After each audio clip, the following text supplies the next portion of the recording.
Welcome.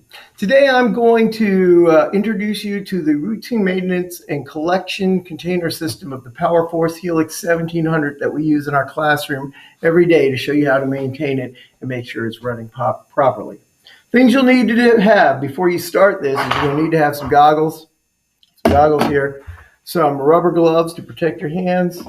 You're going to need a trash bag, and you will need some sort of tube sock. Trust me on this one. We'll get to that later. Okay, so with that in mind, let's go ahead and take a look at the device. This is the device that we use in class. It's called the Power Force Helix 1700.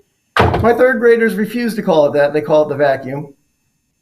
For all intents and purposes today, just to make it simpler, we'll call it the vacuum. All right, before doing anything with the vacuum, we're going to go ahead and make sure that it is ready to be worked on.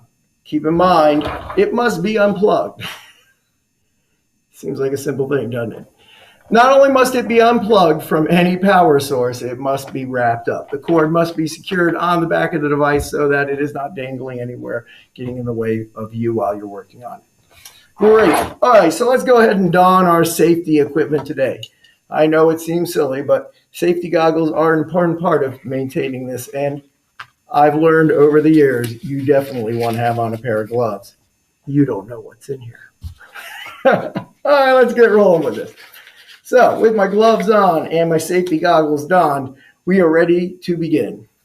So how do I know it needs to be serviced? I mean, I'm looking at it now and it looks reasonably good. Well, there are three indicators that tell us this needs to be serviced. One, sound. Whenever the kids are using this class, you'll know it makes a different sound when it is not working properly. Two, it's not picking anything up. If you see someone using it and there's still stuff on the floor, it's not working. It's time to be serviced. And finally, it does have, and it's very hard to see, a tiny little white line on here on the canister. It says filled. This one is not filled, but it has stopped working. And I can see that something is clogging it up there. Thank goodness for that clear thing. But we're going to go ahead and remove that obstruction in a few minutes. Let's go ahead and open this thing up. All right.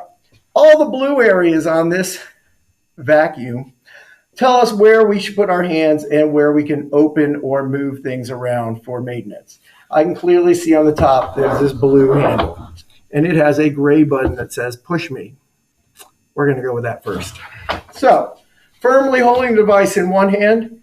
With the other hand, I have it on that blue handle. I press the button and pull away. You can see that the canister clearly removes from the power device. I'm going to put the power device on the floor because I no longer need it for the rest of this demonstration until the very end. I can already see the obstruction. Somebody has sucked up a plushie toy from the classroom. It would appear I probably have to teach my third graders how to properly use the device and not suck up plushie toys. But let's get to that later. So let's go through the first part of this. Now that it's removed, I'm going to need that trash bag. I have found over the years there are two ways that this can be empty, but the best way is from the blue part on the bottom. Again, it's blue, meaning it's a service area. I'm going to go ahead and place that blue area in the bottom of the trash bag. Let's see if you can see it there while pulling the trash bag up. In the front, you'll see there is a gray button. Notice there's blue here, blue, and then a gray button. Everything you want will be on this side. I'm going to go ahead and put it inside the trash bag and press that gray button. When I do, you can clearly see that all the debris is coming out the bottom because it is like a trap door. Simple and straightforward. You will then gently press and listen for a clicking sound. Okay, maybe not. There it goes. Clicking sound. Once you hear that clicking sound, you know it's secured and you can go forward. All the debris now is in the bag. So I'm going to move this bag out of the way. There is one more thing we're going to throw in here, so I'm not going to get rid of the bag. Let's go ahead and see if we can remove this obstruction now from the top of the device. Again, blue label on the gray, I can see there's an arrow. Can you see? Hopefully you can see the arrow too. Right now it is currently in the locked position. We are going to turn it clockwise while holding the top. I have a hand on the bottom, I have a hand on the top, and I turn in a clockwise manner. The device is now removed. Notice here, I can see the device. It is a plushy cat. Again, blue, gray, square bottom, blue top. Holding the two firmly in my hands, I'm going to turn them in opposite directions. One will be going clockwise, one counterclockwise. You'll hear a snap, and they will pull apart. This is the SOC filtration device, or what I call the SOC. It used to have a manufacturer's device. Good luck finding one, and they cost a fortune. It's amazing how a tube sock fits right on there and solves the same problem. I'm going to remove the plushy cat. Obviously, I have to talk to somebody somewhere. Let's move on with this. The sock itself is covered in dirt, so I'm going to make sure to go back to that trash bag and do this inside the trash bag. I don't want to breathe this in. I don't want to know what's been on the floor, and I sure as heck don't want to get it on me. Again, I'm wearing gloves and goggles just in case anything springs up. There we go. Now I'm done. I can secure that trash bag and throw all that stuff out. I'm going to my brand new filter. These are available at any dollar store, clothing store, your own drawer. Look one you want to throw away. I don't know. They're very easy to find. I roll them up, pull them over the top, replacing it from the old one. And you'll notice, of course, if you go with a long one, there's a dangly end of the bend. You want to push it inside. Trust you me, it'll be just fine. So here we go. We are now going to reinsert the blue filter, or the SOC device, SOC, back into the main unit. The main unit has grooves. You can see these grooves. We're going to slowly turn it till it falls in the larger groove.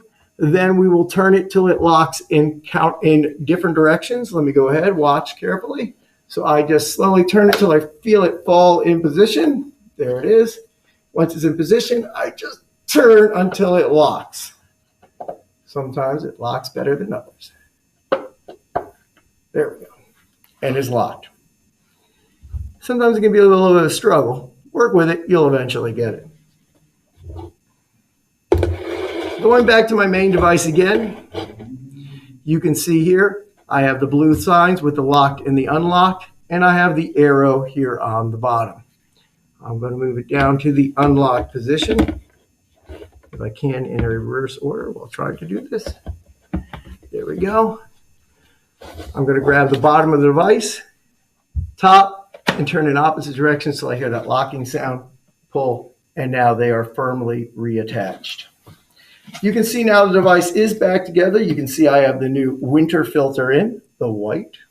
I have cleaned out the main. I've removed the obstruction, and I'm ready to insert the canister back onto the vacuum, or the PowerForce Helix 1700 as I like to call it. One hand on the actual unit with the power, one hand on the canister. Lay the canister on the bottom, holding the blue handle, firmly press over. You'll hear a snapping sound, and the device is reattached and ready for reuse. At this time, when you get a chance, you want to go and plug it in and see if it works. Make sure that you hear the right sounds. It has suction, and in this one, you can see things swirling around the front. If you see nothing swirling around, you're not getting suction. All right, I hope that helps, and I wish you the best of luck with your PowerForce Helix 1700 or vacuum in your third grade classroom. Have a great day.